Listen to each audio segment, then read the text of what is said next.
విజయవాడ ఇంద్రకీలాద్రిపై శ్రీచక్రాన్ని ప్రతిష్ఠించడానికి సంబంధించిన కథనం స్థల పురాణాల్లో ప్రాముఖ్యంగా కనిపిస్తుంది.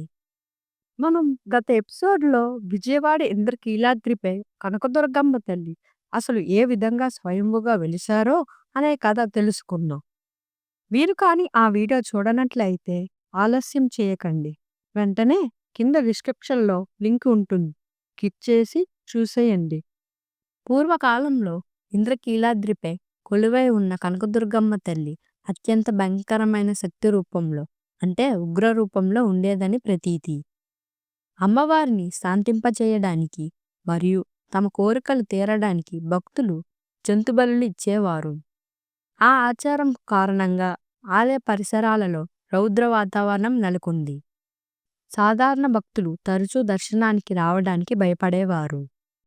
8వ శతాబ్దంలో జగద్గురువు శ్రీ ఆది శంకరాచార్యుల వారు భారతదేశమంతటా ధర్మ పునరుద్ధరణ కోసం పర్యటిస్తూ ఇంద్రకీలాద్రి క్షేత్రాన్ని సందర్శించారు.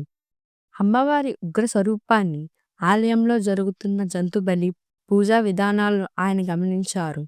శక్తి స్వరూపం కేవలం ఉగ్ర రూపంలోనే కాక శాంత స్వరూపంలో లోక కళ్యాణకారిణిగా పూజింపబడాలని ఆయన సంకల్పించారు.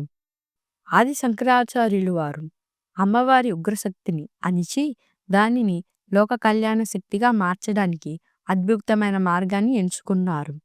అదే శ్రీచక్ర ప్రతిష్ఠ. ఆది శంకరులు తాంత్రిక మరియు అసాత్విక పూజ పద్ధతులను తొలగించి ఆలయంలో వైదిక మరియు అగమశాస్త్రబద్ధమైన పూజా విధానాలను ప్రారంభించారు. శ్రీచక్రాన్ని అమ్మవారి పాదాల వద్ద ప్రతిష్ఠించారు. శ్రీచక్రం అనేది అమ్మవారిలోని శాంత స్వరూపానికి మరియు సంపద, ఐశ్వర్యాలను ప్రసాదించే శక్తికి ప్రతీక.